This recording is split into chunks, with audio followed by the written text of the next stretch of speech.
our second panel debate. And we have already two panelists here. I'm just checking where Florence is hanging out. Florence? Has anybody seen Florence?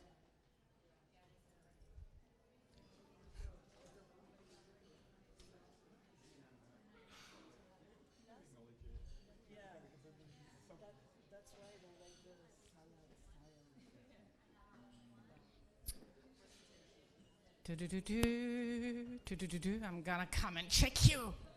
I'm gonna come and get you. Okay.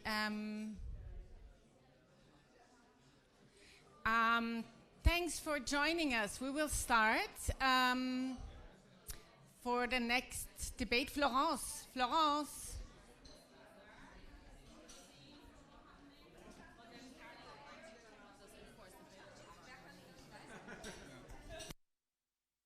I have to write because you are on the panel.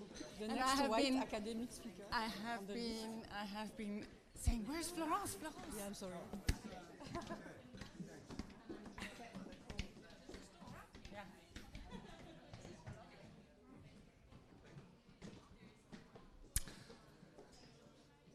All right. Yes, your slides. You just come up. So.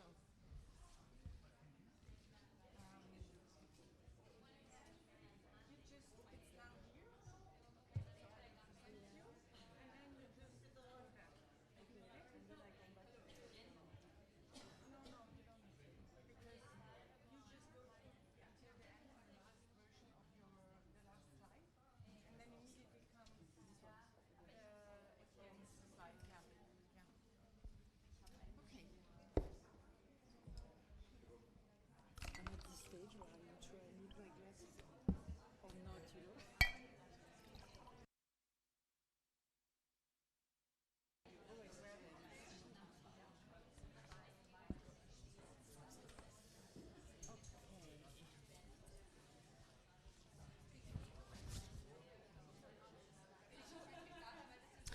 Okay, can I kindly ask you all to take a seat and join us? I hope everybody who was in the coffee area has come up. And we will continue with the second panel, which is called The Pandemic, Geopolitics and the Climate Crisis from Global Value Chains to Regional Resilient and Sustainable Production Networks. Before I say a few words of what we will do here, I wanted to first of all come back briefly to what Flavia, you said, right? Fiona. And I wanted to thank you for sharing your reflections on that, and just, I briefly talked with Werner. We just wanted to also say that this was, of course, and is, of course, very important to us as well, to have people from the Global South. There have been more people that wanted to come. We are not many organizers with a limited budget, so that was definitely also a funding constraint. But I think, yeah, it's the challenge that we face, and we're glad that there are a few people also from the Global South. And I think many of us are also very much connected in networks, working a lot with people from the Global South. But yeah, I just wanted to say thank you that you expressed that, because I think that's also what we need. We need to have the spaces open so that these things can be said, and that we take that for ourselves as an exchange. The other thing I wanted to say before I start to say something about the panel is, in the program you see that Cornelia Staretz should have moderated this session. I'm taking over from her because she unfortunately cannot be with us today, which we are very sad about, but perhaps and hopefully she can join us for a moment tomorrow.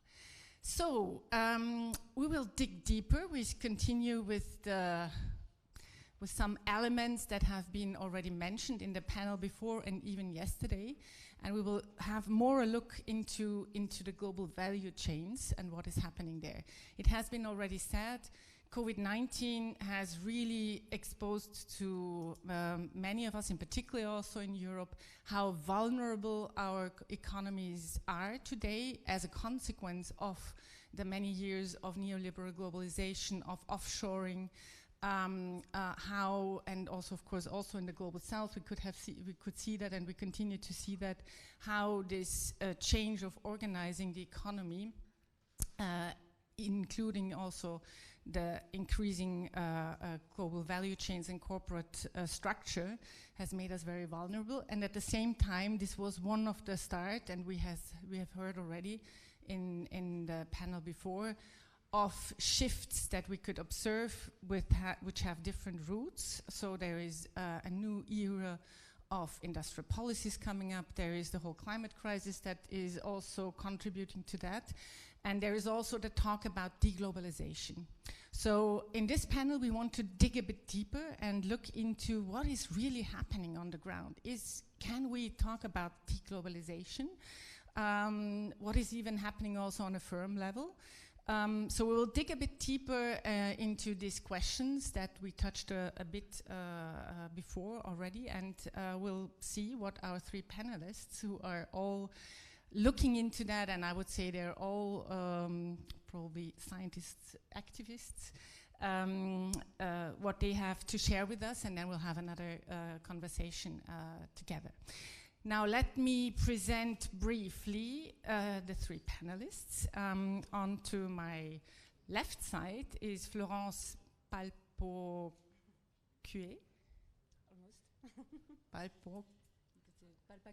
Palpacuer. Huh? Merci. Florence Palpacuer. She's from the University of Montpellier, and she has conducted research on the rise of global value chains and their social and developmental implications over the last 15 years. She has done that particularly for the field of clothing and selected food chains. And her recent research is the area of transnational social movements and multi-stakeholder initiatives addressing issues of social responsibility and corporate accountability in regard to work conditions in the global context. So I think that touches a bit also, I assume, on this whole due diligence dimension of what we have been hearing partly about. On to my right-hand side is Bettina Müller. She's from Powershift in Germany, and she works as a trade and investment policy officer there, and we both do a lot of work on Latin American trade agreements, particularly EU-Mercosur, but also EU-Mexico and EU-Chile. And she is also doing a lot of work increasingly on this whole dimension of raw materials and the green transition, and what are the things that we can see emerging there. And on the very far right, Etienne Schneider. He is at the University of Vienna. He's a political scientist and university assistant at the Department of Development Studies at the University of Vienna. And he is particularly researching the global political economy of decarbonization. And Etienne is really looking into all what is happening in relation to industrial policies in the EU, but not only. So he's also looking at this global picture and trying to observe what is emerging there, what can we see, what can we learn, where there are shifts, where there are no shifts, and he will also give us an insight into that. So, are you ready? I am. Yes? Then, Florence, please. Sorry, I have to first say, so we will now really dig into what is happening in these fields, what are the changes we can observe in relation to what is and what are the drivers of change in the first round, and then we will have an conversation, and then we also want to really pick up a little bit the second dimension. Is there something we can observe in terms of something alternative, progressive, new that is emerging or not? And if so, what would be elements of it? So, Florence, please, we're looking forward to hear from you. Thank you. So can you hear me? Yeah, okay. I'm very happy to be here with you today and tomorrow to share this conversation also as a opportunity to discuss between activists and academics, and I'm sorry, I'm white and an academic again. But I've been also developing projects, one of them being named Responsible or Rethinking Global Value Chains, where we meet together as academics and activists and discuss on these questions. So the title of this roundtable is actually part of a broader conversation which is developing at the moment in international policy circles, and we had several reports from international organizations like the OECD in 2022, or a recent one by the Asian Development Bank, which I found very interesting, in 2023, which is about this question of considering all the major shocks that have happened in the global economy and on global value chains, including the COVID crisis and rising geopolitical tensions, and also the underlying climate crisis. Are we observing some gravitatory forces, as trade economists say, towards more regional value chains, less global and more regional value chains? In Europe or East Asia, Latin America, and also Africa has attracted a lot of interest. So my own contribution here, what I would like to do with this conversation is first to put it in a broader historical perspective on global value chains, and to make sense of what has happened with the COVID crisis and whether or not it has challenged the main underlying dynamics that we had already observed in the rise of global value chains. And I would argue that, in fact, what we see as a development of regional value chains is more what I call ramifications of global value chains. So an expansion of the same logic in like offsprings rather than a shift away from global value chains. And I would end with a reference to what we've been calling, and it's difficult to say in English, re-territorialization of value chains. I don't know how many times I can do that. And it's actually an action research project with a collective of civil society groups working on value chains, and they're named Rethinking Value Chains. And they work on both local value chains, or territorialized as local value chains, but also on the global ones. And I say a word on that, keeping in mind that I'm going to be short, because I'm not going to do a full 20 minutes presentation, but more keep things for the discussion afterward. So first, if we put what's happened in recent years in perspective, on the left side, you have what has been called a world of GVCs, global value chain, with a very steep rise of global trade since the 80s. And we see quite neatly the two breaches of the financial crisis in 2008 and then the COVID crisis in 2020. The key ideas I want to flag out here are first, that these two breaches can be seen as it's two sides of the same coin, because financialization and global production are really very tightly articulated together. And even though it's interesting to see that the financial crisis has raised a huge civil society debate in the broad sense, social society debate about what's happening, with financial markets, but it had an impact on global value chains, as you can see here. And the second crisis has really shed light on what's happening with these global supply chains. And so we had the rise of social criticism on the financial markets and on global supply chains at these two moments that are in fact criticizing different aspects of the same phenomena. And the second important idea is, as you can see on the right side of the slide, the financial crisis marked the end of the very steep growth of global value chains. And we entered a phase of maturation. Doesn't mean that global trade is not growing anymore, but it's growing at a slower rhythm. So one way to understand this from the level at which I look at things, which is the firm level, is that the reorganization of more national economies into global ones has achieved a threshold, a level of maturation. Whatever could be relocated has been relocated, if I put it bluntly. And now it's more like a stabilization of that model, and indeed regional value chains can be seen as a place where these global chains are searched to expand now in more regional networks. So the COVID crisis has deeply challenged, nevertheless, the global value chain models on economic, social, and environmental grounds. And the main point about the economic contestation of the model was that it really shed light on the economic dependencies of the North on the global South, and it has triggered a wave of reindustrialization that is maybe policies which is maybe going to be discussed more by other panelists in the North, and which has been discussed before, like initiatives in the Europe and the US to redevelop industries that had been consciously destroyed over the last 30 years in the US and in Europe. So it's a bit ironic to see this policy shift.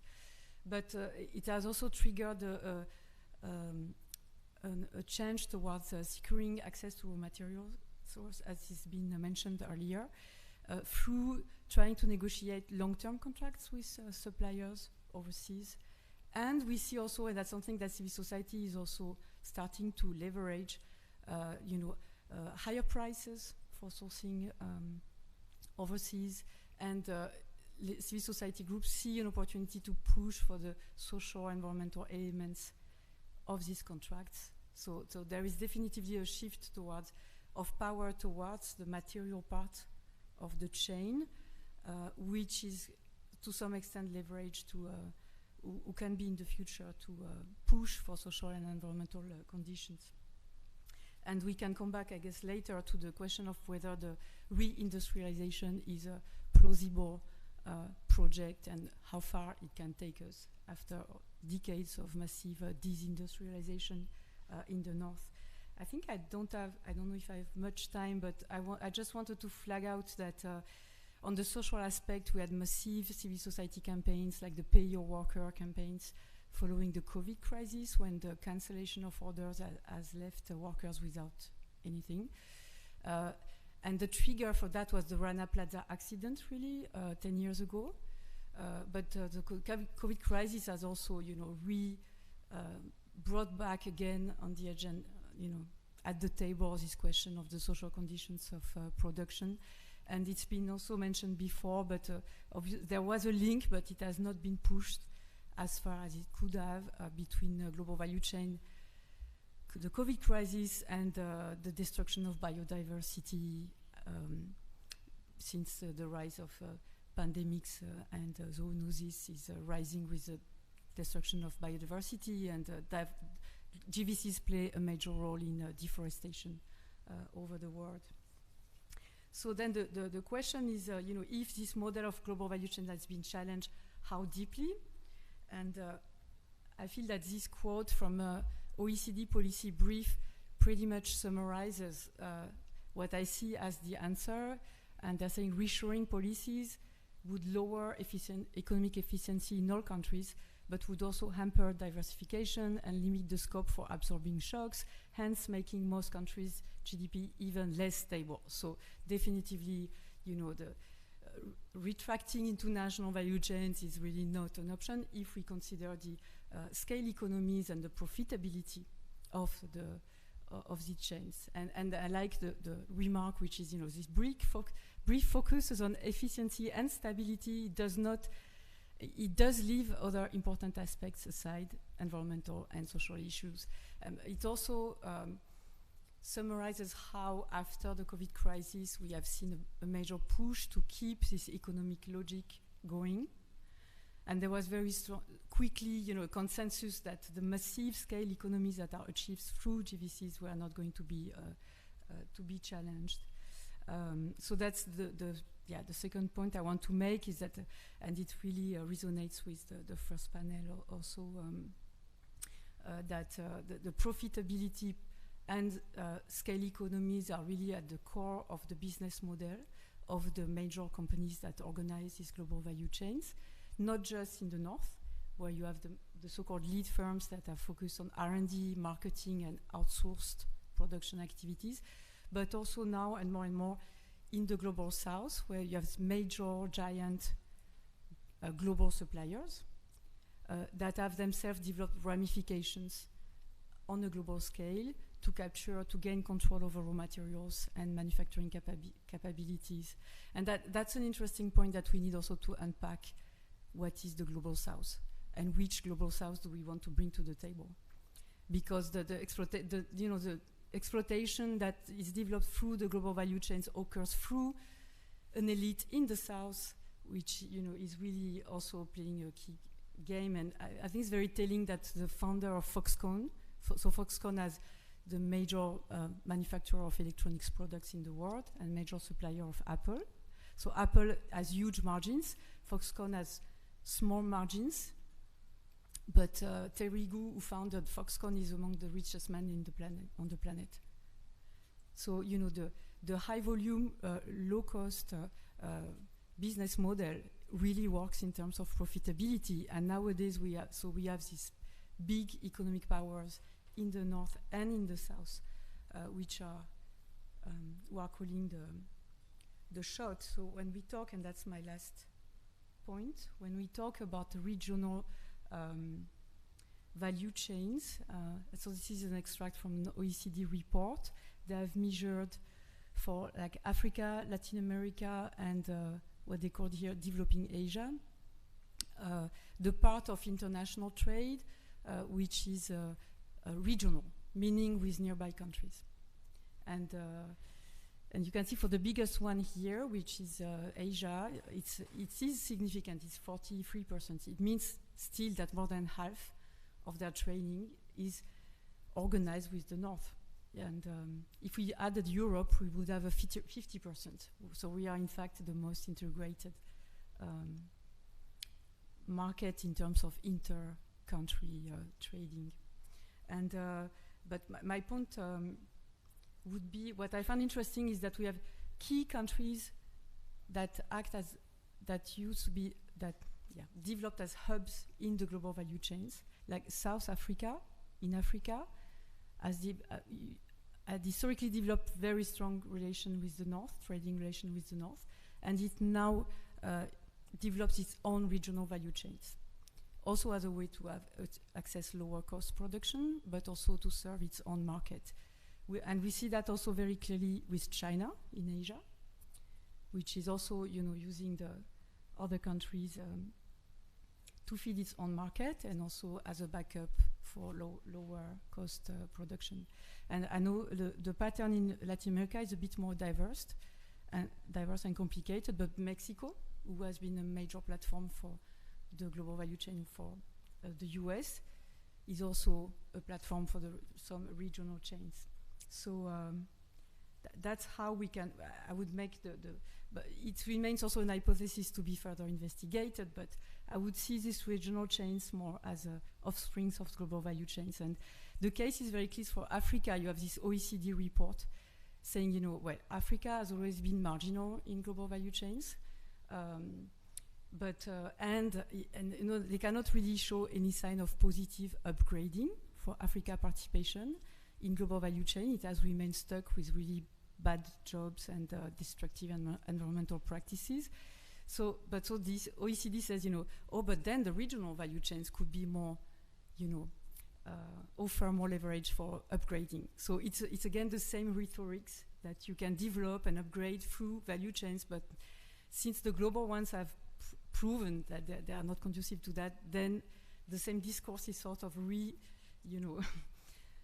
reframed for this regional value chains. But it's always the paradigm of economic trade and growth across countries. So the paradigm is always, I would argue, the same. So and my concluding, almost concluding word would be, the new doxa in business circles after COVID is what is called the China +1 strategy. And it's interesting because in a way it fits how companies think in the north, but also in East Asia. And it's a combination of the just-in-time logic of massive, huge volume global value chains, because we have these huge interdependencies between Asia mostly and the north, and the just-in-case.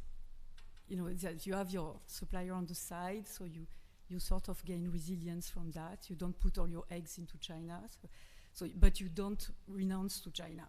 And there's huge economic dependency and huge profitability, which is attached to this initial global value chain feature of the global economy. And for the East Asian producers, it's also a bit, and that's in the report of the Asian Development Bank. I think that they very openly reflect on this, and they're like, okay, yeah, the orders, the markets we have in the north are becoming more uncertain because of geopolitical tensions and of that. So we need to diversify, but we cannot do without that.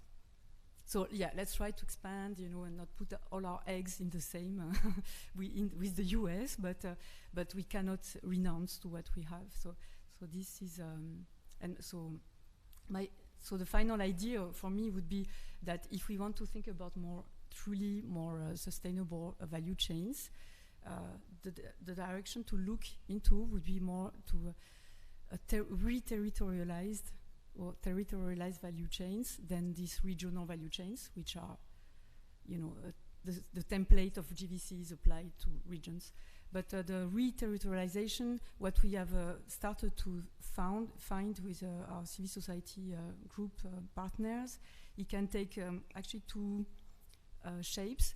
One is, of course, to embed production in the local communities, including between local communities.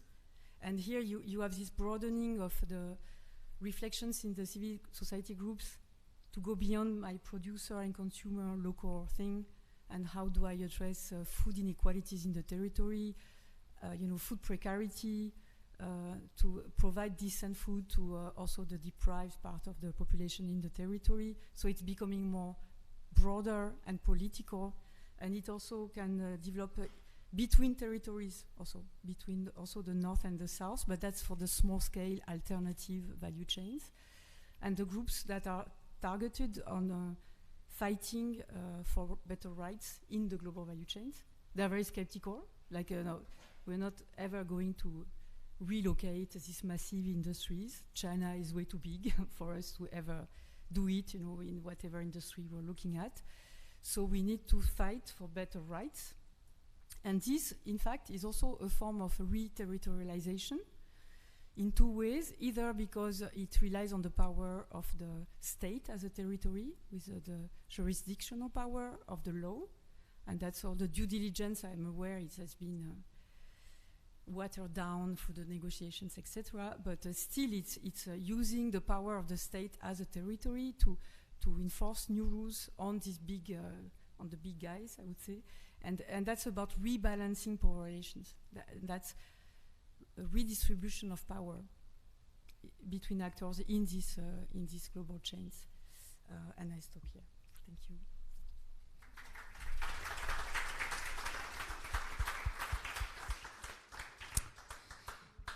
Thank you, Florence. And we will move directly to Etienne, who will dig us into industrial policies, strategic autonomy, and all those kinds of things. Etienne, please. Thank you. First of all, sorry I couldn't be here for the first panel. Some unexpected private circumstances intruded, but I tried to follow it a bit through the live stream, so I caught some bits and pieces. What I want to do in my presentation today is to look at decoupling and strategic autonomy as goals, or at least effects, of current industrial policy strategies, mainly in the EU and the United States, also taking into account Chinese industrial strategies and their potential implications for global value chains in an era of increasing geopolitical rivalry. I say potential implications because I'm not a GVC researcher as such. I rather look at the industrial policy strategies, but I think we can then discuss about the implications that this may have.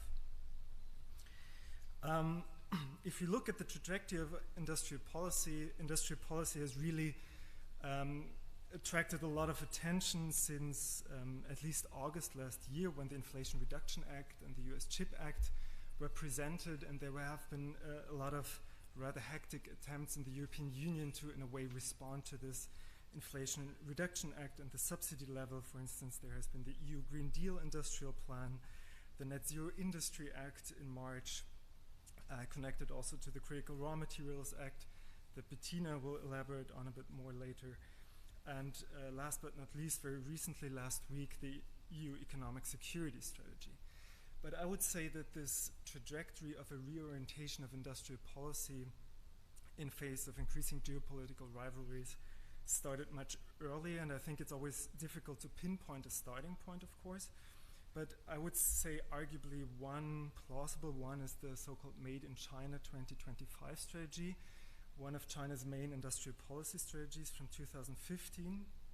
And then relatedly, the acquisition of KUKA, a high-end robot manufacturing company in Germany, by a Chinese company, which has really raised a lot of fears in Germany and the EU about technology outflow. Also together with the Trump administration taking office, there was an increasing concern in the European Union over how to maintain or secure, improve the EU's strategic autonomy in a time when the United States become unreliable as a strategic partner, so to speak, and where China emerges as a systemic rival. There has been a tightening of FDI screening regulations in the European Union since 2017 as a response to this KUKA case especially, and very importantly, what my own research focused on, in Germany, a National Industrial Strategy 2030, which really broke with a lot of taboos in the German economic policy debate, which is strongly, as you know, influenced by order liberalism. And then what followed was a Franco-German convergence in a way on many industrial policy questions, an EU industrial policy strategy and an update in 2020 and 2021, which took over, I think, a lot of these elements that were formulated in the National Industrial Strategy in Germany, together with a French push for strategic autonomy. So the Made in China 2025 strategy can be considered as the starting point, I would say, in two respects. First of all, it introduced a transition from this conception in China of following what's been termed a great international circulation strategy, where basically China is inserted into the world economy as a predominantly export-led industrial economy, towards a dual circulation strategy, which not only emphasizes domestic demand for domestically produced goods, but also, and more importantly, I think for this purpose here, it focused on increasing the technological independence or autonomy of China vis-a-vis the West. And to achieve that, and this is the second point, the strategy relied on massively subsidizing domestic industries and on promoting strategic mergers and acquisitions in these high-end technology areas. And arguably, the strategy was quite successful, at least in certain sectors or areas. This is a graph from Financial Times focusing on so-called clean tech components or green technology components in the area of batteries, wind and solar power. And you can see here that China really acquired a very dominating position on the world market in a lot of these manufacturing areas. And the European Commission, for instance, emphasizes that more than 90% of solar photovoltaic wafers and certain other components are sourced from China. The response from the United States, I mean, there have been many responses, but the main one so far is the Inflation Reduction Act from last August, which on the one hand pours a lot of subsidies into so-called green technology areas over the next 10 years, an estimated $3.5 trillion in cumulative investment, also taking into account the private investment that is supposed to be triggered through these subsidies. And this investment is mostly directed to renewable energy, but also, and probably more controversially, carbon capture and storage technologies, negative emission technologies, and battery electric vehicles. In the European Union, the reshoring component in the Inflation Reduction Act has attracted a lot of attention, which is predominantly tied to the battery electric vehicle tax break, which receive a tax break in the United States now if the final assembly of these cars takes place in the United States. Critical battery components are sourced from the United States or its allies, and if 50% of battery manufacturing is taking place in the United States from 2029 onwards, 100%. And we can already observe that this has actually triggered a lot of plans, or at least announced projects, to relocate battery cell manufacturing, especially to the United States. Jay Turner, you can follow him on Twitter, traces these investment decisions and plans. And you can really see at the bottom line there that the Inflation Reduction Act triggered a lot of these investment decisions. And interestingly too, from a domestic political point of view in the United States, most of these investments are concentrated either on the so-called swing states or on the deindustrialized Rust Belt. So it's also a strategy not only to respond to China geopolitically, but also to respond to the emergence of right-wing forces, or the dominating influence of right-wing forces in domestic politics in the United States. In Europe, as I said, one of the earliest reaction was the so-called National Industrial Strategy in Germany. The Manager magazine in Germany portrayed the key politicians here in parallel to Chinese state-led communism.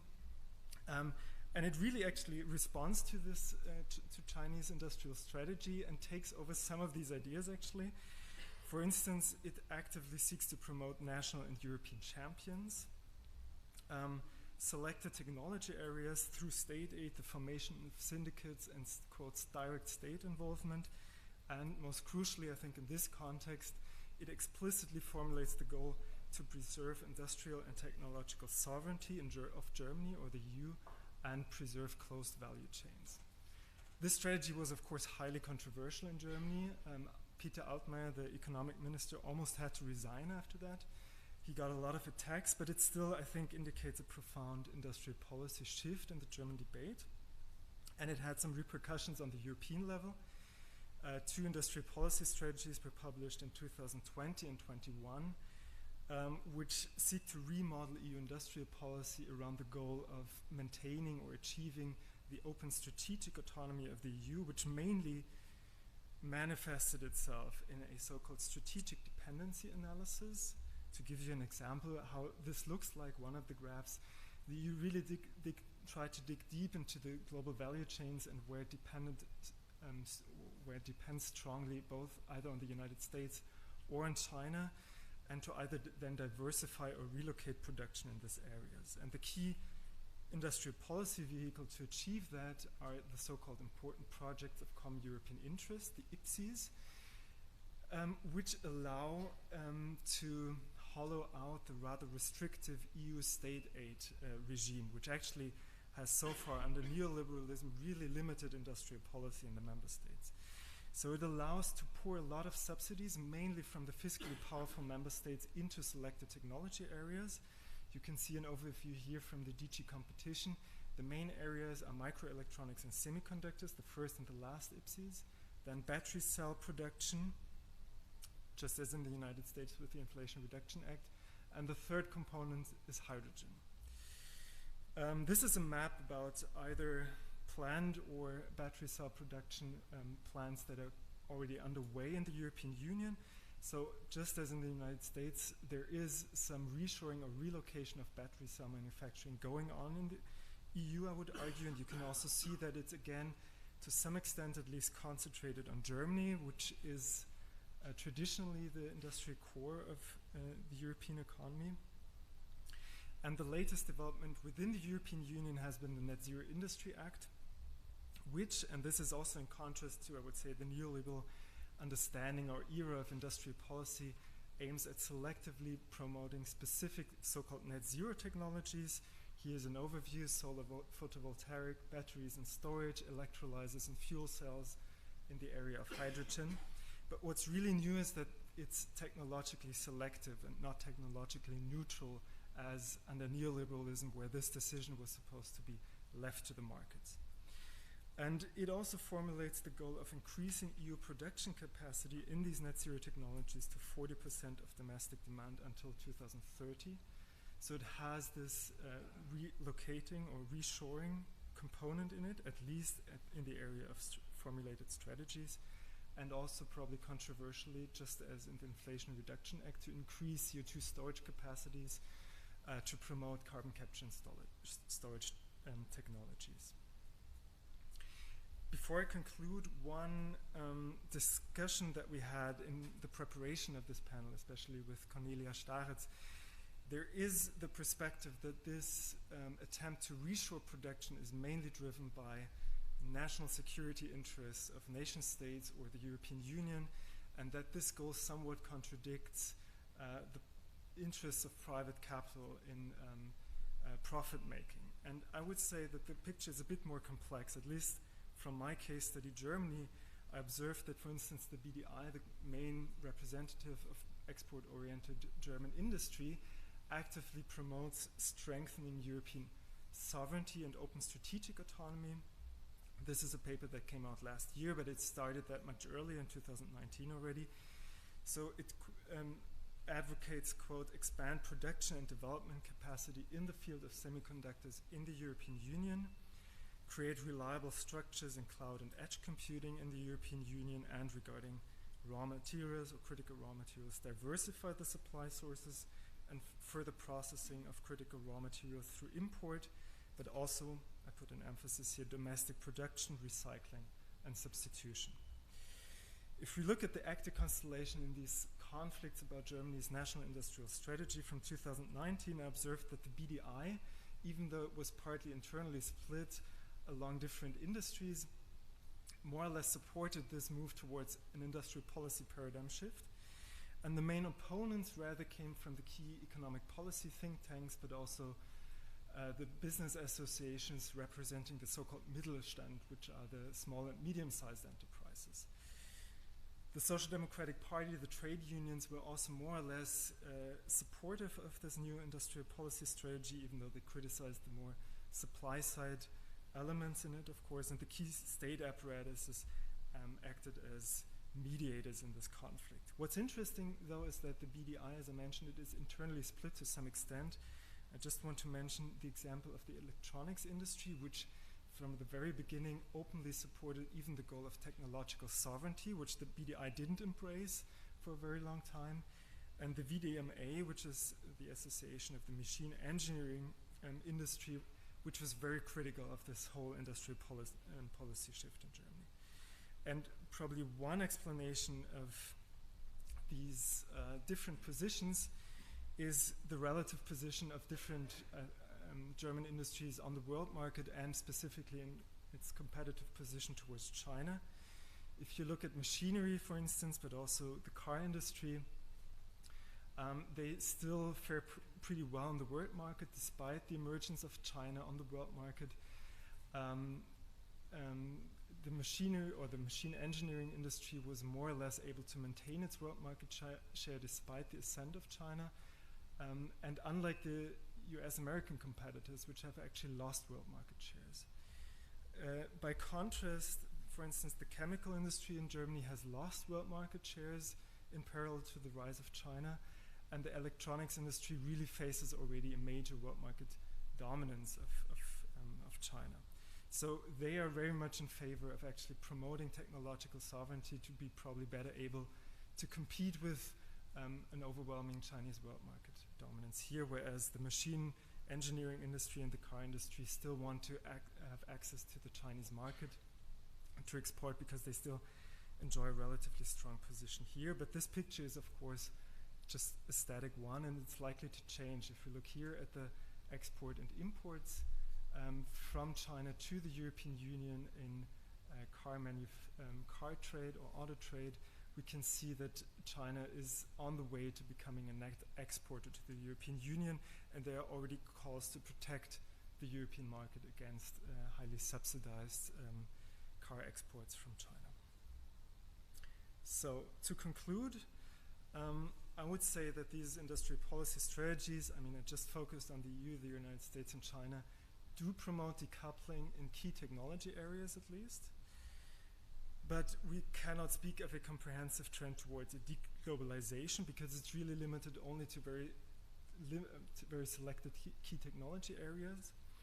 but rather the re-emergence of something that I would call with Erika Leiner neo-mercantilism in a post-neoliberal era, if we understand neo-mercantilism as Erika Leiner does, in the belief for the need of strategic trade protectionism and other forms of government economic activism to promote state wealth and power. But I think there are still potentials for a spillover of these decoupling tendencies beyond these strategic GVCs, most obviously in the case of an escalation over Taiwan, but also, and I think this is a secular trend that we can observe, if there is a progressive consolidation of separated technology spheres between China and the West with very limited compatibility or interoperability. Okay, this is so far from my side.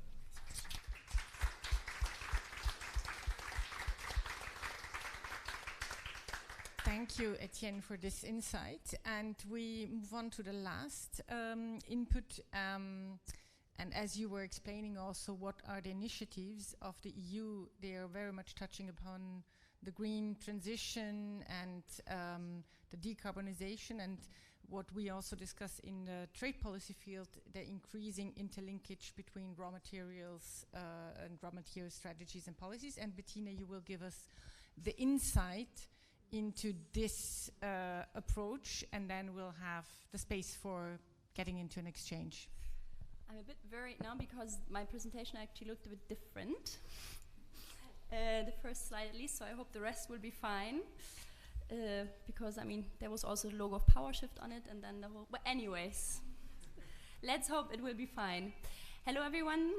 I'm very happy to be here. Thank you all for coming. Maybe a little disclaimer before I start, because at least for us, working on just transition and everything related to it is rather new. I mean, Etienne pointed out that, for example, the Critical Raw Materials Act, but also the Zero Net Industrial Policy Act is rather new. It's from March this year. So everything I'm going to present today is actually based on a common knowledge production process by my colleagues from Powershift and TNI, who are also here today, and who I am kind of representing up here. So I'm just the voice of this work, and this is also, of course, based on the work of many other very intelligent people. So if there is other questions I will not be able to respond to, then I happily transfer to my colleagues here in the audience. Okay, that looks fine at least.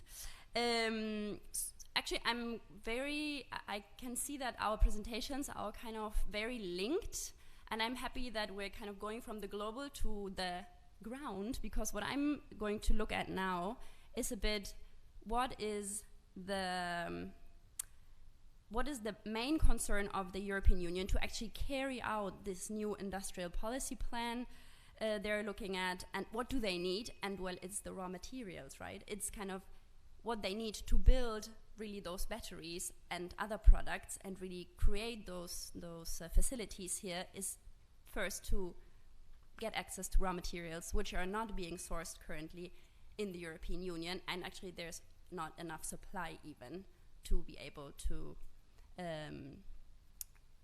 produce everything that we would need. So what I'm bringing here is a first slide. I'm going to present some slides rather quickly on how the EU consumption, the EU needs will be growing during the next 10 to 30 years. But just to tell you a bit of the state of art, actually at the moment it's already the fact that the EU consumes 25 to 30% of all metals produced globally, and we're only 6% of the world's population. So we're already consuming a lot of metals to maintain our industries and our economy going. And only in the next years, actually the consumption and the need for lithium, for example, which is needed for the battery production, will increase 9 to 12-fold by 2030 and up to 21 times by 2050. And this is the same for many raw materials actually needed to bring about what the EU calls the green transition, and to bring to life all the plans the EU has, right? So, but it's not only raw materials, let me just point to that quickly, it's also other natural resources such as balsa wood for wind turbines. You know, we need a lot of places, a lot of territory for solar arrays, etc. So here, and this is where the concern lies a bit, is that actually, well, we have very little raw material supply in the European Union, but most of it comes from Russia, of course China. As you can see, the list of Chinese supply for raw materials, critical raw materials, is huge. And then also from some Latin American countries, other to be exploited yet. And I think this map is even more telling. So this is the current global production of critical raw materials needed to bring about this energy shift, this energy production shift. The EU, but also China and the US are currently working on. And again, here we can see that there's a lot of supply risk because most of the raw materials needed, the critical raw materials, are found in China. This is also an analysis from 2020 already, but for the supply risk of raw materials needed to produce renewables, e-mobility, and defense and space. This is kind of 3 areas the European Union is concentrating on. And it is because of the rare earth needed, which most of it is actually sourced in China. For wind turbines, for example, traction motors needed for e-mobility, the supply risk is very high, which is why the EU currently is trying to diversify its supply chains, something we're going to have a look at in a second. And almost the last slide, I think this is also very telling. This is how much raw materials actually are currently sourced in the US, in the EU, sorry. How much of this material is processed, how many components are actually produced here, and where they are assembled. This is all analysis for the EU, and we can see here that the EU is is not doing well at all when it comes to the production of its own machinery, if you want, and technology for the green transition. So this is the baseline from where the EU analysts start from, and why they are so concerned, and why they came up with a set of policies, which I'm going to present in a minute. Let me just tell you, of course, we're talking about raw materials, right? Raw materials extraction means also, well, sourcing materials from the ground in areas where people live and have their livelihoods, where there is a lot of biodiversity, etc. And currently, this is a map I took from the Environmental Justice Atlas. And this is only conflicts related to minerals and building materials extraction until today. There's already more than 700 conflicts known. You see there's many in Latin America. And this is very likely to grow, especially because more than half of energy transition minerals projects worldwide are today located on or actually near indigenous and peasant people's lands. And this, as I explained, there is a lot of need to expand extraction, will only grow worse, I would say. But now let's go into what the EU has planned to kind of solve the problem of supply for raw materials. And we have been talking about strategic autonomy already as kind of the overarching idea. So the overarching discourse of the EU is that the success of the European Green Deal and the EU's ambitions regarding strategic autonomy relies on its capacity to build resilience on critical raw materials supplies, right? Which is why they came up with the Critical Raw Materials Act only now in March. And of course, this Critical Raw Materials Act builds on prior acts and action plans, but this is now going to be a regulation, a framework for ensuring a secure and sustainable supply of critical raw materials. This is the way the EU frames it. And what, at least from a civil society perspective, so far has been strongly criticized is that, well, yes, it is fundamentally based on supply security of the EU, but it really lacks a global justice approach and concrete measures to really support a green and just transition in countries that the EU intends to cooperate and extract minerals from. And why is that? Well, let's have a look at kind of the bits and pieces the EU proposes in the Critical Raw Materials Act to actually get access to those minerals. Well, there, on the one hand side, there is strategic projects. What are strategic projects?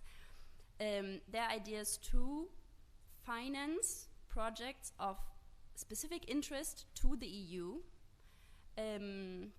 for sourcing raw materials within the EU. So the idea is really to also start digging up more raw materials in the EU. There is already some projects going on for lithium extraction in Portugal and France. There has been quite a lot of lithium been found now in Sweden. How do you say it? Sweden? Sweden. I was like Switzerland. Sweden. Sorry.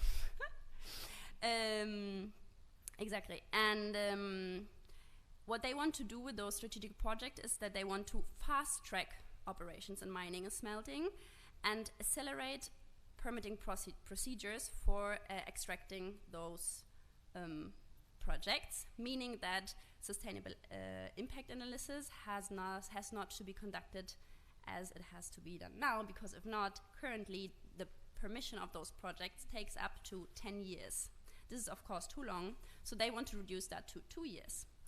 And yeah, the fear is really that this will kind of override key environmental provisions currently, just to get access to raw materials in the European Union. And this will, of course, it also involves facilitated access to public and also private financing opportunities. Etienne already presented the IPCES. I think this is kind of related to this. I would understand it. And then on the other hand, there is this Critical Raw Materials Club. This is not yet a very developed project. It would be a kind of club where the European countries meet with like-minded countries to diversify supply chains and secure access to raw materials. Then there is the strategic partnerships on raw materials. And this is something very interesting because it is more like memorandums of understanding on, we want to work together in your country to extract more resources, so we want to have access. It's nothing really binding, not as an FTA, but it talks about, and they did that already, for example, with Ukraine and Canada, where they are the first strategic partnerships on raw materials. The next step is to have a roadmap and really define areas in which trade and investment into raw material extraction projects is facilitated. They want to strengthen what they call sustainable mining, which would be decarbonized, you know, and the processing of mining, everything would be sustainable. Exactly what that would look like is a bit unclear. And they always talk about joint venture projects, and I get back to that when I talk about the Global Gateway. And so currently the EU is kind of on a quest to sign those strategic partnerships on raw materials. They have signed in with Namibia specifically because of the hydrogen interest there, with Kazakhstan. I named the Ukraine and Canada, and just recently, last week, with Argentina, when Ursula von der Leyen went to the region. And there is more probably in the pipeline with the US and also with Brazil and other countries, specifically also Latin America, which is of a continent of utmost importance and interest to the European Union. Then we have, I mentioned, the Global Gateway. So the Global Gateway was announced in 2021. It's prior to the Critical Raw Materials Act, which actually builds on previous policy initiatives. And it's kind of the new EU flagship, which is an equivalent, or thought as an equivalent, to the Belt and Road Initiative from China. So what they're also trying here is to propose infrastructure projects, or financing for infrastructure projects, transport systems, climate and clean energy projects, etc., and financing that.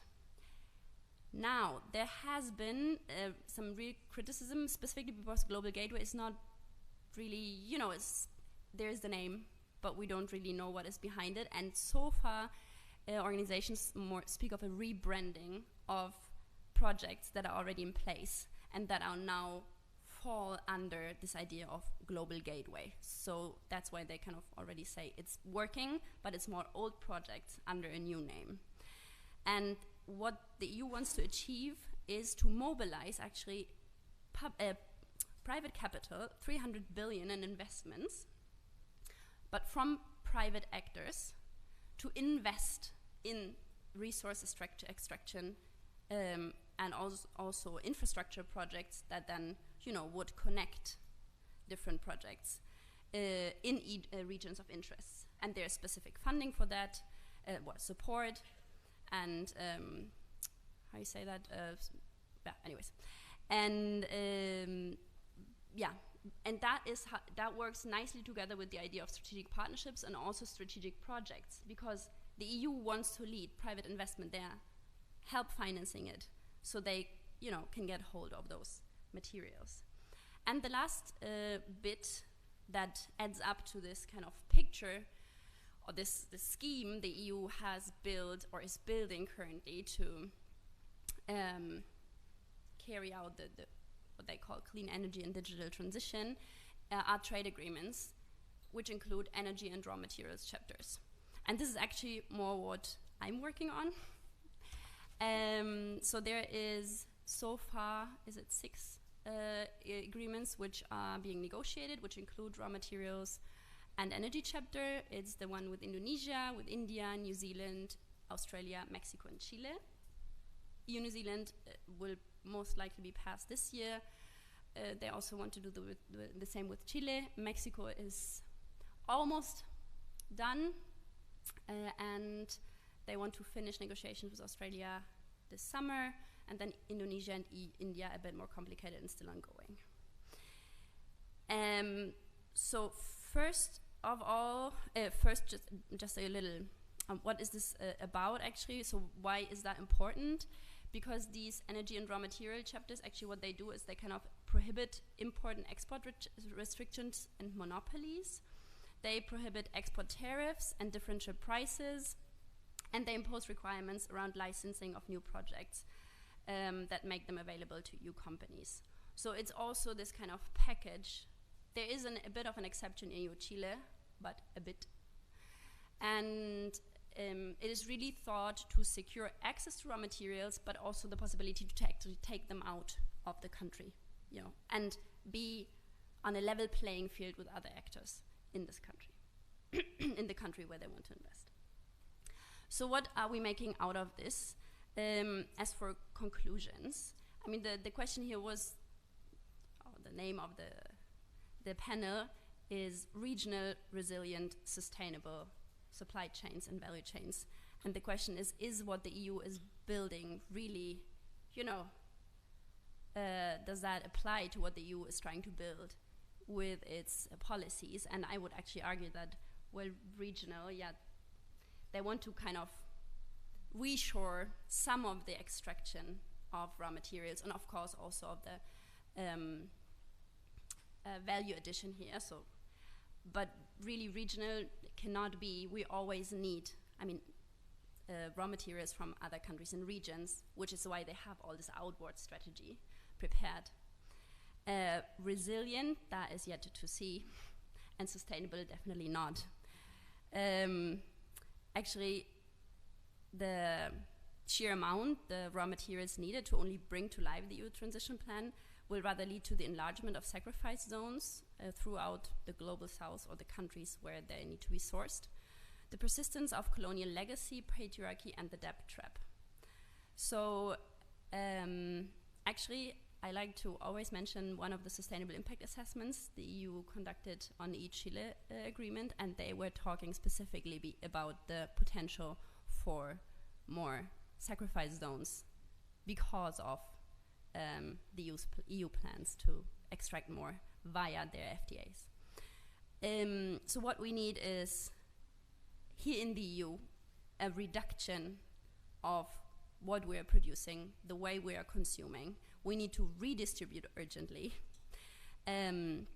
because it is clear that if we're looking at a global, from a global justice perspective at this, there is no way this green transition can ever be just if we're not to change the way we produce and the way we live. Thank you very much.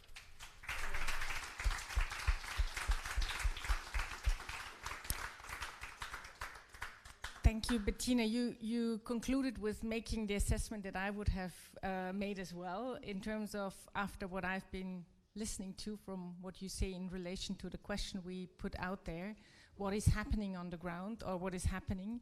And yeah, I don't think we can say this is moving into a sustainable, resilient, sustainable regional production network system.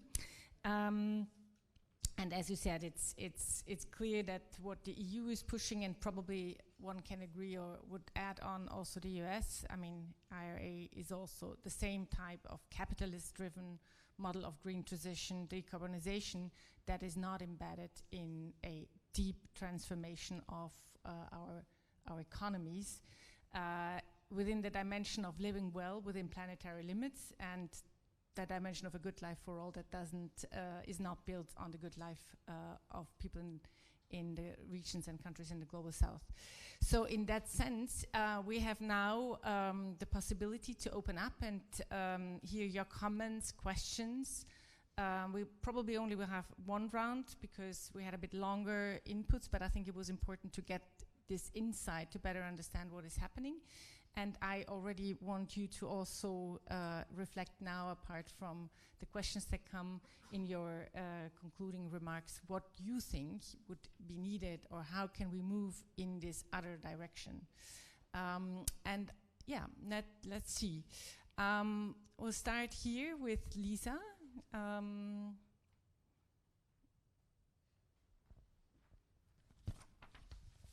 Thank you. Hi, my name is Lisa Mittendrein, and I'm with the Vienna Chamber of Labour.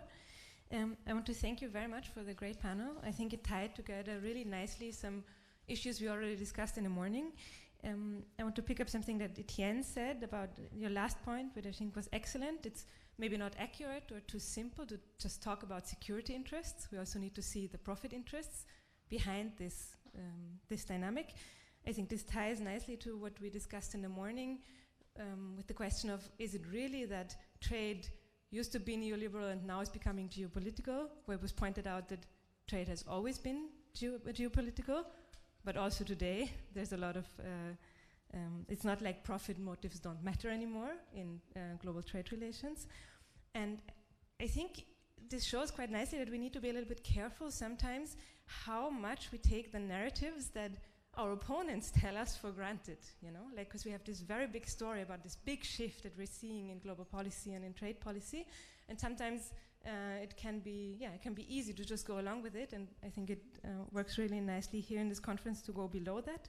And just to add one aspect, I think that is a little bit under the surface, what I would add to this picture is the massive strive by capital, supported by the states, for new green accumulation dynamics, which is sort of the third kind of pillar I would see there, and how this has completely absorbed, also in the language of the European Commission, green discourses, sustainability discourses, many of the movement discourses that we've had for a long time, just transition discourses.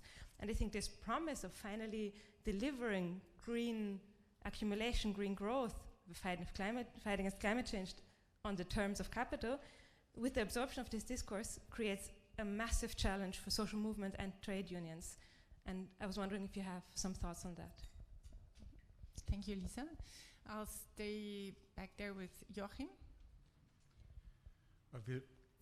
Joachim Becker, Wirtschaftsuniversität Wien. I have a very brief comment on this map.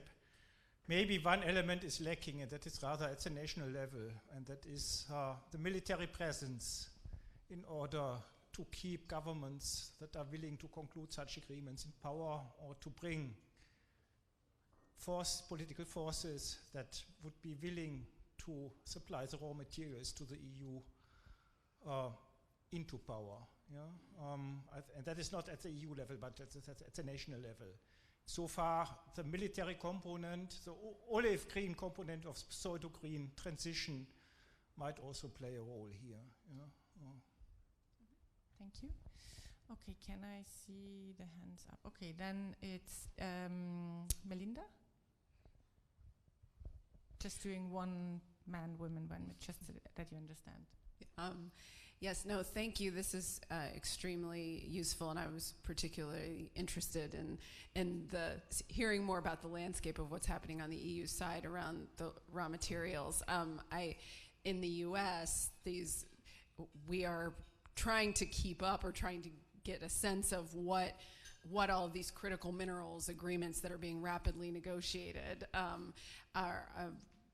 what that's all about. And I just wanted to note that in the workshop at the end of the day around the climate peace clause, and we are going to also kind of dig in more into what the green industrial policies in the US and EU mean, and how, and particularly how the trade rules intersect. And I think, so if there's any comment that any of you have about how the current trade rules that were negotiated in the 1990s before any of these concerns around sustainability and climate change were being addressed, you know, how that intersects, and we'll be discussing that more in this afternoon as well. Thanks. Then I thought Jean-Baptiste, yeah. Hi, Jean-Baptiste Velu from Sorbonne Nouvelle University in Paris. Thank you for a great panel with very complementary perspectives. I was wondering to what extent the phenomenon or the attempts to decouple from China are leading to different realities between the US and the EU. From the figures I looked at, it seems like the US and the latest figures in 2023 are very interesting. It's rapidly decoupling from China, whereas the EU, the trade deficit with China is actually widening. And so, of course, you need the devil is always in the details, but I was wondering what was your perspective on this and what this tells about the different approaches. And if I may add a more specific question for Etienne, I was wondering if you, or any of you who might know, if you could comment on Germany's peculiar relationship with China, because it seems that on the one hand they have this national industrial strategy that confronts China, but on the other hand they really pushed for negotiating the investment, the CAI, investment agreement. So I was wondering, how do you explain these sort of contradictory positions? I'm trying to make sense of. Thank you. Okay, thanks. I'll take Christina and then Christina. Wow. Thank you. Christina Dietz, University of Kassel. Thank you for a great panel. And I have a general question to all of you. And this is, what is the voice of labor organizations in this? I mean, I have heard a lot of positionings from national actors, state actors, and business actors, but what are the positions of the trade unions in the formulation of these new or kind of green policies, or green industrial policies? And the second question goes particularly to you, Bettina. And I know that you've been in Argentina recently, and I wanted to ask you whether there are, who are the actors, particularly, for example, in Argentina or in Chile, who are kind of supporting these trade agreements, and who are the actors that are opposing these trade agreements within the global south, particularly in Latin America? Thank you. If it's okay with you, we'll let you guys respond shortly, and then I have still on this side like 3 or 4 that I want to come in and share their questions or thoughts, and then we'll do it with the concluding one. Who wants to start? And I kindly ask you to be brief, because we will probably take 5 or so 10 minutes from our lunch break, if that is okay, because we started a little bit later, but I think it's very exciting and important discussion. So who wants to start off? Bettina? Should I start? You go. Etienne, that's also Okay. good. Yeah, thank you for the very interesting contributions and questions. Maybe I can start with Lisa's question on the role of profit interests. Actually, when I was doing the research on these industrial policy strategies, I always try to find a way of how to conceptualize this intersection of a profit-oriented capitalist accumulation logic and a more territorial geopolitical logic. And a lot of work that's being done on the subject, I think, has a too dualist understanding of these two logics of power. I also, maybe you know that, I think in terms of David Harvey, he has this distinction between a territorial and a capitalist logic of power. And I really entertain the idea of working with this distinction, but I think ultimately it underestimates to what extent capital itself and these business associations that are analyzed take into account these geopolitical risks and shifts in order to find more resilient accumulation strategies that are capable of withstanding and increasing effects resulting from geopolitical confrontation. So I think this is really a very complex picture here, and part of the decoupling is driven by capitalist interests in maintaining certain accumulation strategies in the long term despite climate change and increasing geopolitical rivalry. I fully agree with you, Lisa, that in a way the whole green growth and Green New Deal approach as forwarded by the European Union presents a huge challenge for progressive forces that have advocated more strict climate policies. Some have characterized the European Green Deal also as a form of a passive revolution that in a way co-opts some of the progressive forces in order to more or less maintain current power relations. And I think this is really what we can also observe in terms of industrial policy. I showed these IPCEs, which basically are very opaque. There is very little understanding of how they actually work, but it's likely that they are really dominated by what could be called corporate capture, that specific highly influential companies in the fiscally powerful member states, especially Germany and France, are capable of absorbing a lot of these subsidies, which I think, and this brings me to another point, is not just a distributional issue in terms of how public money is distributed to major private companies, but it's also an issue about how and what actually counts as a green transition. I think we always have this talk about a green transition, but there are varieties of green transition, and the dominant technological pathway that is being taken is especially one that focuses on battery electric vehicles, replacing the combustion engine by battery electric vehicles. And the second component, which I think is very concerning, is the increasing role of carbon capture and storage technologies and relatedly so-called negative emission technologies, which would allow us to absorb or suck out CO2 from the atmosphere, at least giving the impression or raising the expectation that we can still burn fossil fuels because we will have, in some decades, the opportunity to actually absorb the CO2 back from the atmosphere. So this really contributes to a lock-in of carbon-intensive forms of energy and production. And all this is being discussed as a green transition, also in terms of the resource needs. A lot of the so-called resource needs for the green transition is actually a resource need for the transition from combustion engines to battery electric vehicles. The resource needs for other forms of renewable energy is much less than the one for the battery electric vehicles. So I think from a progressive perspective, what's really important is to focus on which green transition we actually have, which technological pathways are being chosen.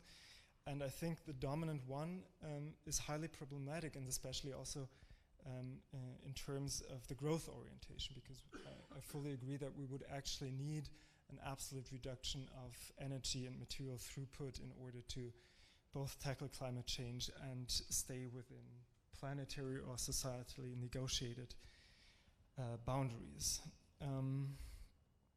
Maybe because I already spoke a lot on Jean-Baptiste's point about different rates or forms of decoupling, I think that's a very important observation. I think there are two factors that, at least from my perspective, explain why the European Union is really lagging behind in this regard. First of all, I think the United States have much more fiscal firepower in terms of industrial policy at the moment. So they have a much higher level of subsidies that are going into these attempts to really reshore and build their own manufacturing capacities. in the European Union, maybe Germany has that to some extent, maybe other member states, but the European Union itself is very, very weak when it comes to subsidies, and I think this is also what we see with this global gateway. We always see these rebrandings of some existing budgets in the European Union, then the attempt to leverage private finance simply because the European Union does not have any fiscal capacity to pursue an effective industrial policy that would lead to decoupling. The other, I think, more important factor is that Germany, as you pointed out already, is really split on the China question. There is, especially from the Green Party and some more geopolitical-oriented factions of the power bloc, the fear that China will become the next Russia, from fossil energy dependence on Russia to renewable energy dependence on China, at least in terms of the manufacturing capacity. So a lot of the components, as we saw, that are required for the energy transition in Germany are sourced from China, and it would become much more expensive to actually pursue this energy transition if all of that is reshored, because production is very cheap compared to the European Union and China. So there's, especially from the Green Party, the fear that an escalation of geopolitical conflicts with China endangers the entire project of the energy transition. I think this partly explains the Green position.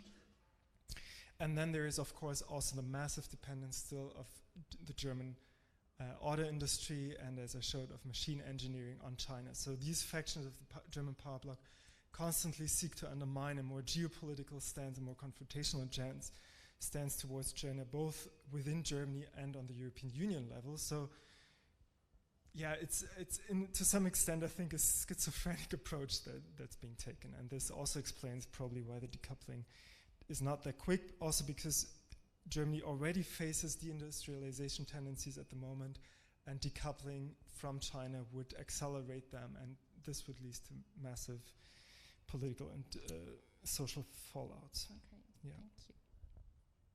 Tina. I will not answer anything else than the question from Christina, because I think you did a great job. Anna, let me just, you mentioned the military component of the green transition, and I do agree, but I was looking at the policies, and I don't understand the military component as a policy, which is why it is not added there. As for the actors supporting or opposing FTAs in Latin America, let me maybe first tell you that really the whole FTA debate in the Mercosur countries and also in Chile and Mexico is not high up on the agenda. There is not many people actually working on that, especially also in civil society. At least not as much maybe as we would like. But in the Mercosur countries, it is getting a bit higher up on the agenda now, which is interesting because Lula Silva has taken up the issue, and because the European Union is now pressing to finalize the agreement with the Mercosur countries this year. And there have been a lot of visits from European and also German important politicians to kind of charm Mercosur countries into signing the FTA with the European Union. So if we look at governmental actors, well, Paraguay and Uruguay are kind of lost cases. They would sign whatever, unfortunately. Also with the new government, Lula Silva has expressed concerns. Although he always said, in the beginning, he said, we're going to sign it by mid of the year. And now we don't really know if and when he would really sign it because of public procurement concerns. Yeah, thanks. And also because the side letter, let's call it, or interpretive declaration, the EU proposed to add to the EU-Mercosur agreement to improve protection of forests, climate, etc., was not very well received, let's say, by the Mercosur countries. And they are now claiming that actually the EU-Mercosur agreement is not very balanced, and they want to rebalance it, meaning they want to get more concessions as to public procurement. And then there is civil society organizations, indigenous groups, labor unions also. You were asking about labor unions, specifically in the Mercosur countries. They are really opposing the FTA because they are fearing more deindustrialization, loss of jobs, etc. I think Andreas mentioned it this morning also. And also small farmers associations, organizations which are against this agreement. And in Chile, the situation is a bit more difficult with the Boric government now, which is really keen on signing it. And it was actually under his government that the agreement was kind of the political agreement was finalized. So that was just now in December 2022. And they have agreed basically upon everything that the EU suggested. So yeah, it's more difficult. But we're working also there with civil society organizations and hope we can at least make a bit of noise.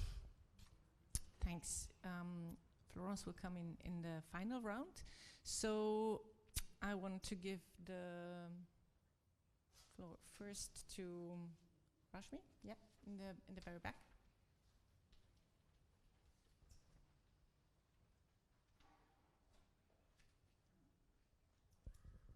Thank you.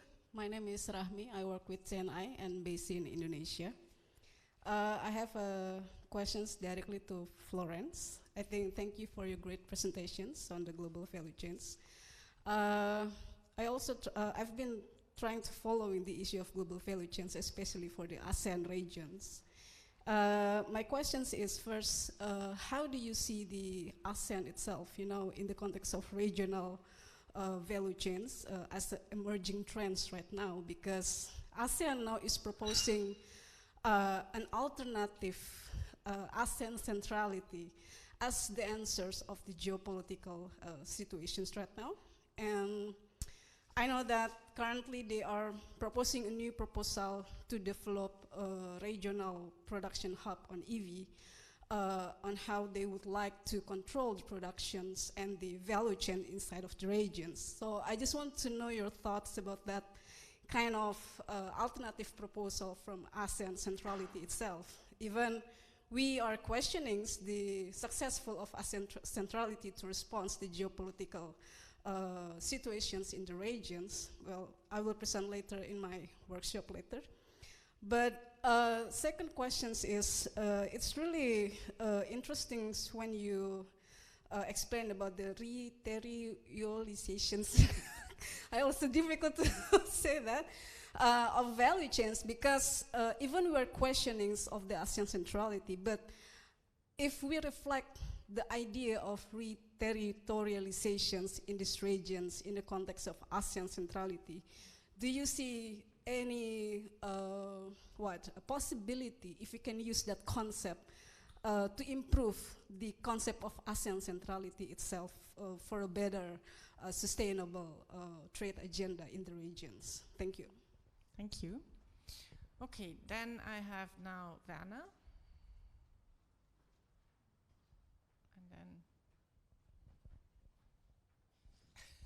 And then thank you very much for three actually very interesting presentations. I just wanted to raise 2 points. The first, when you confront or compare the first panel to the second panel, and also to our discussion that we had yesterday, I think the great advantage of a global value chain perspective is that you look at production and how production is organized on a global scale, and you see that. There are lead firms which are mostly headquartered in the European Union and the United States, which basically control and dominate the whole global production network, and they also extract the profits and most of the value added out of these production processes.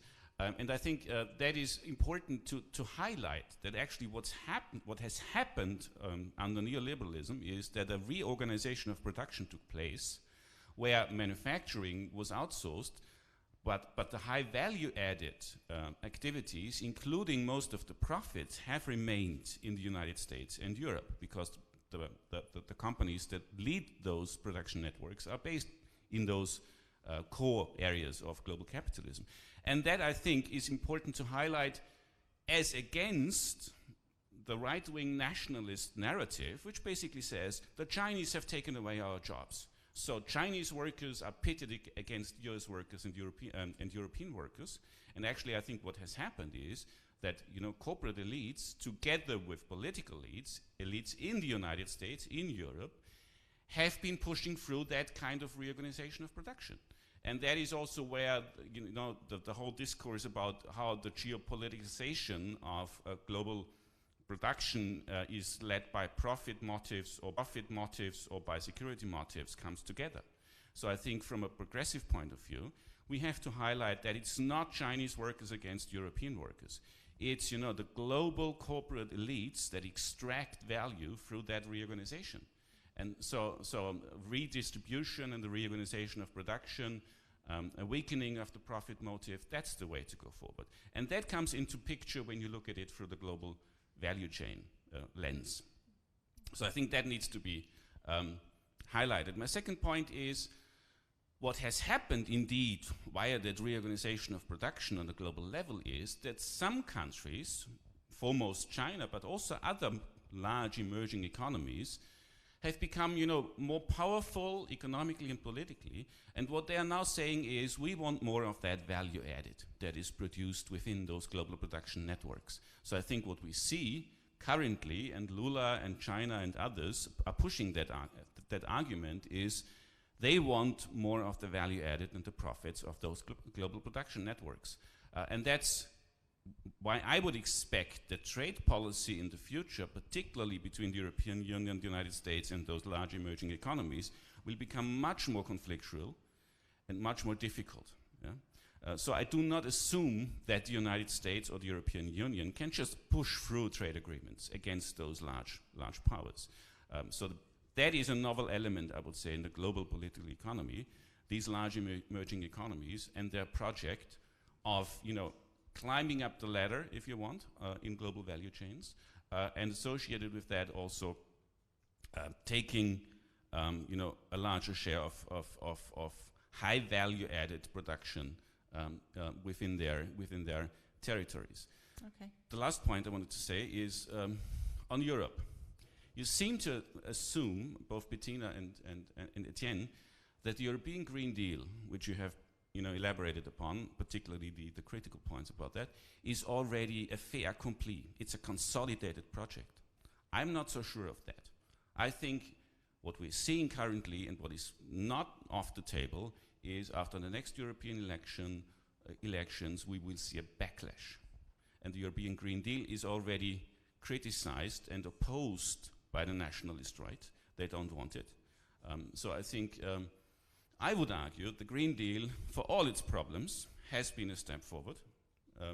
I'm not so sure, whether a full-scale critique of the European Green Deal is the right way to go forward, because what I think is quite likely is that in 2 or 3 years, the Green Deal will be off the table, also given large corporate resistance against the Green Deal in its current form.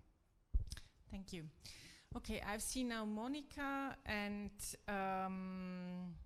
this colleague, and still Luciana. And I'm really, it's now almost 10 past, So I think I can only take the 3, and then we'll have a quick final round, so we don't eat too much into our lunch break. Monica. Okay, thank you very much. I'm Monika Feiglheis from the Austrian Chamber of Labor. Thank you very much for your really interesting presentations. Today we already heard that there is a need for reassurance or assurance of public space for development. And now let me come to my question, because Bettina, you raised the Chilean EU-Chile trade agreement, and the Boric government is finalized that. And several months ago, the Chilean government made public that they are working on the possibility to bring mines backward to state-owned structures. And what do you think will happen with this plan if the EU-Chile FTA would be or could be ratified?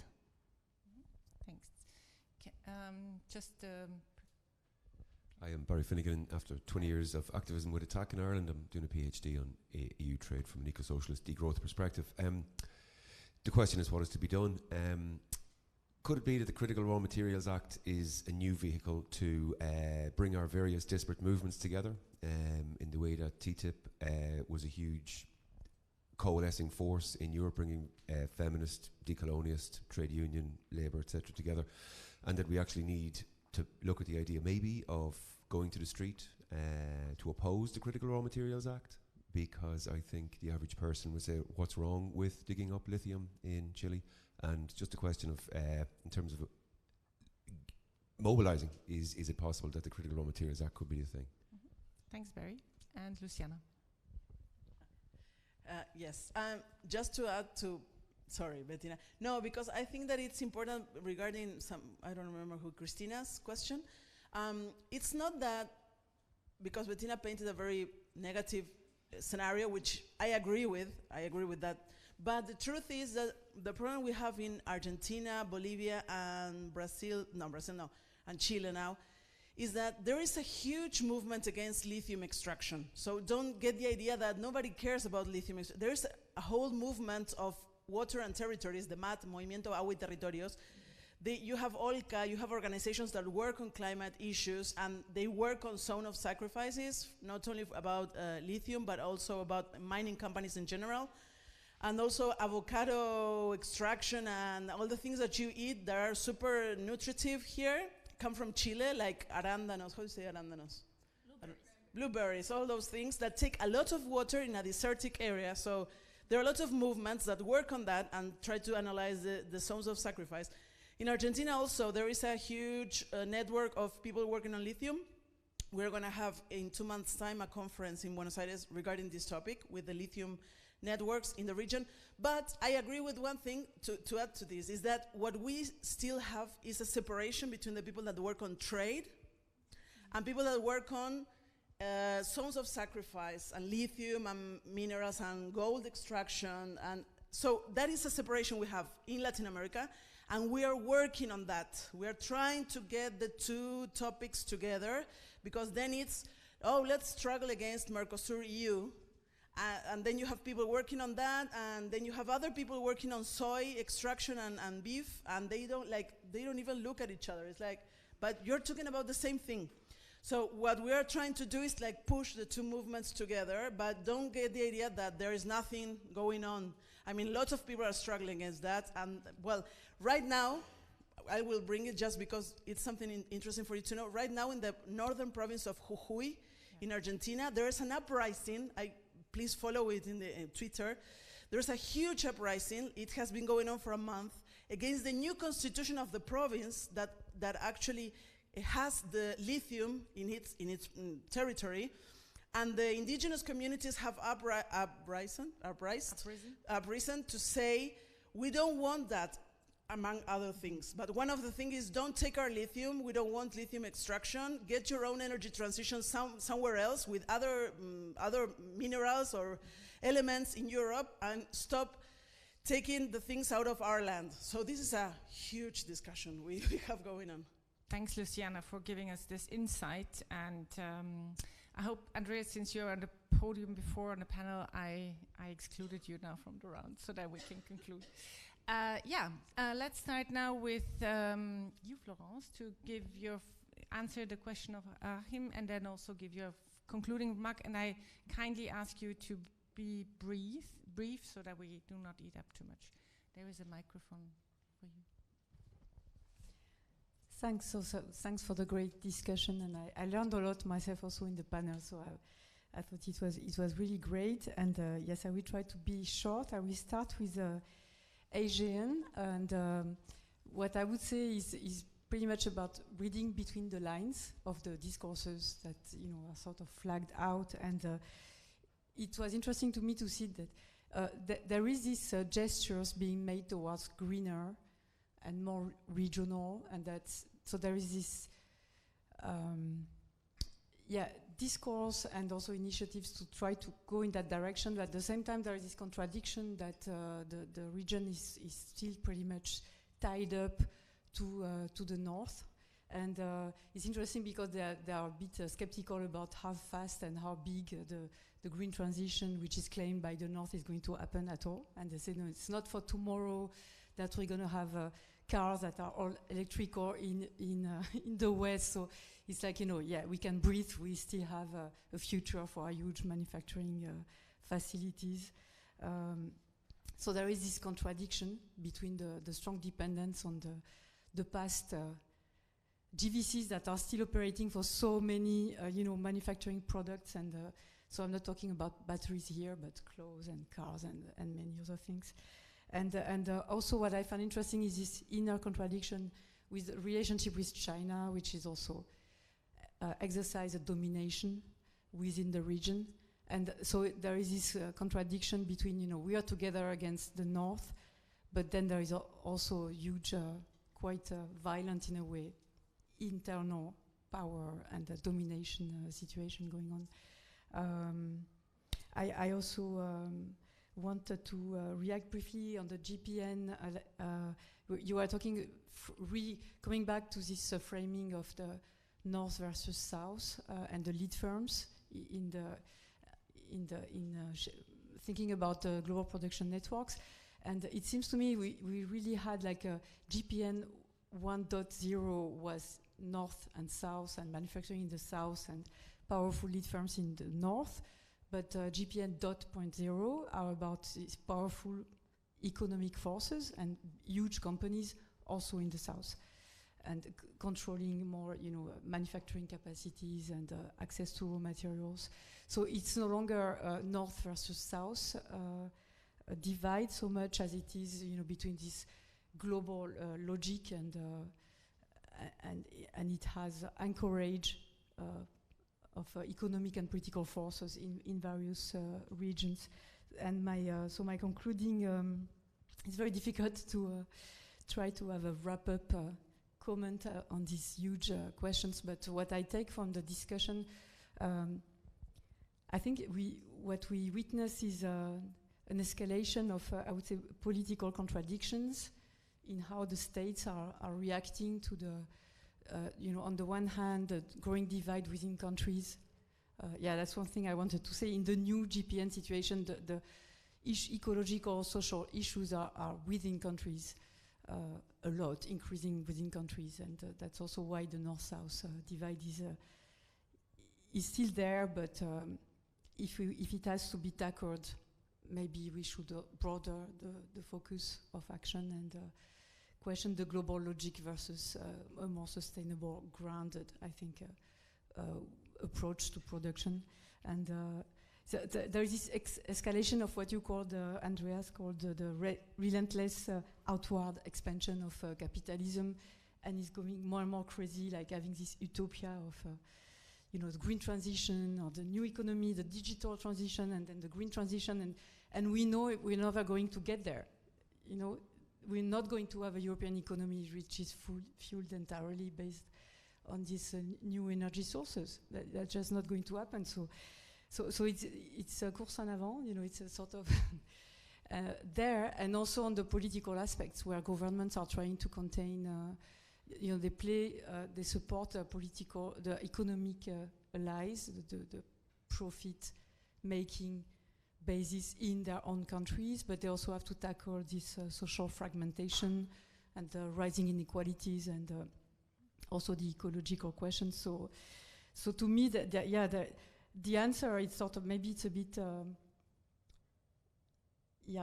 aspirational, but the only move out is how Bettina concluded, is how do we really re-embed the economy into society and nature, and the only forces I see doing that are the forces on the ground in what I call civil society. And I'm too long. So one sentence. Because I think what's ahead of us is chaos and repression, and so civil society is presumably the force that's going to help us to tackle, how do we basically go through chaos on the ground, how people survive through that, and how do we develop more sustainable basis of production that can take us through chaos as well. And in the face of growing repression, I assume, both in the North and the South. Sorry. Thank you, Florence. Sorry, I have to now be a bit strict so that we don't miss out on our lunch break. Thank you, Florence. Etienne, very brief, and you will conclude in this round.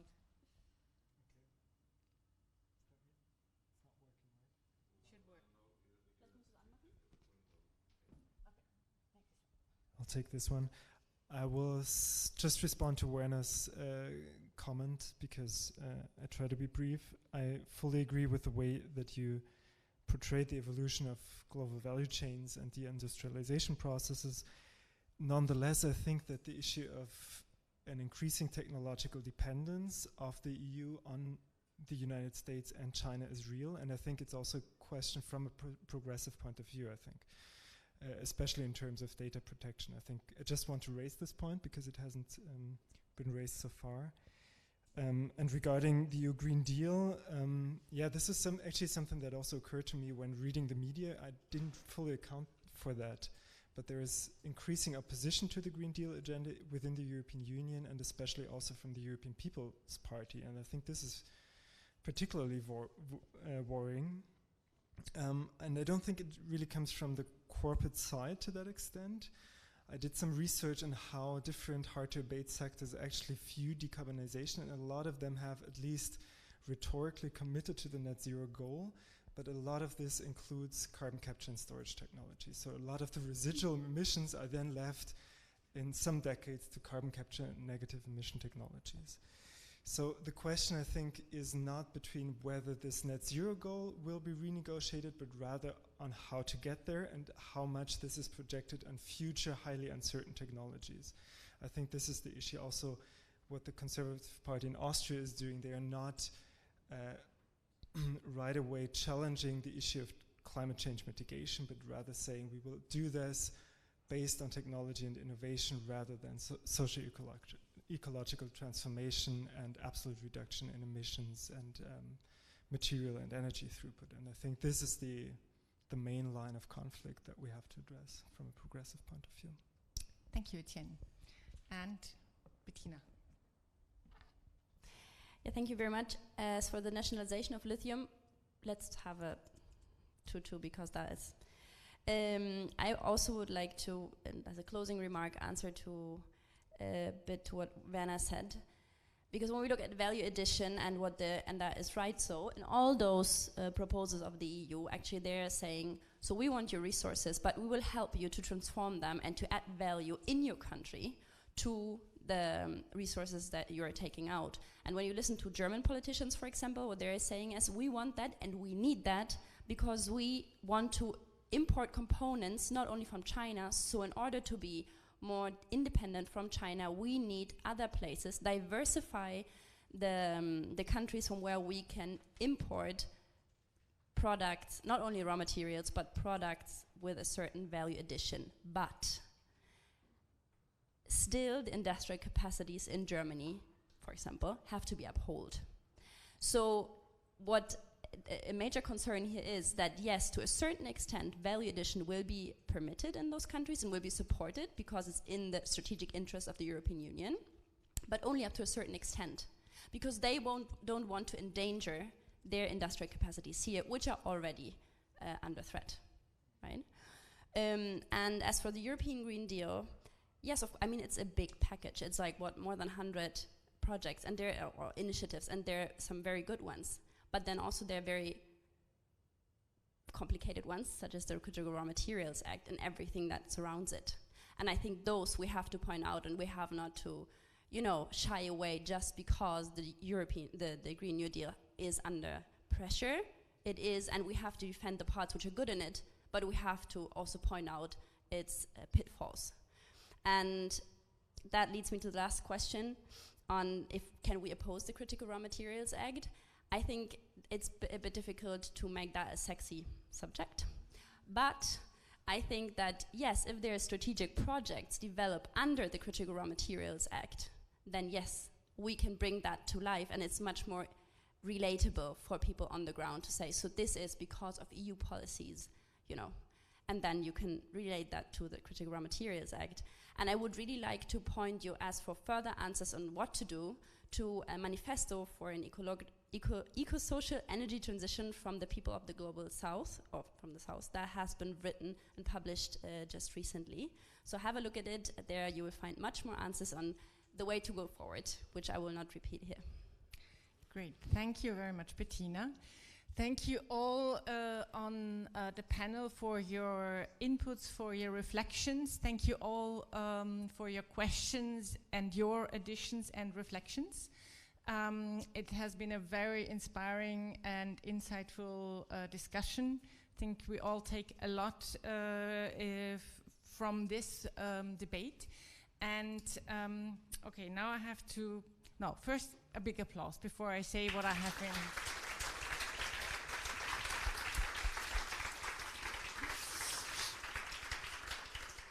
So thanks also for staying a bit longer, and I'm really sorry, you can blame me and for taking up some of your lunch break, but I have to say now something which is, okay.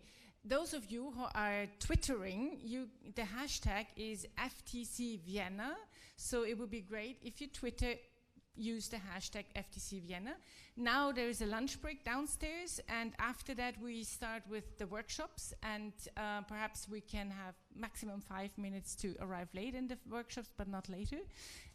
Thank you very much. And are we, Werner, we are not coming here in plenary today, right? So we have now lunch, then we have a workshop slot, then there is a coffee break, and then there is another workshop slot. And then at what time? At 6:30? We are going to we meet out there. Outside. Yeah. So we Yeah. Okay. So now it's lunch break, 2 sessions in work groups, and all who want to go to the conference dinner, 6:30 out there, and we then go with the public transport with the tram to the Heuriger. The workshop rooms are all downstairs. Okay. And the workshop rooms are all downstairs. Okay. Have fun, have a good lunch, and see you in a workshop.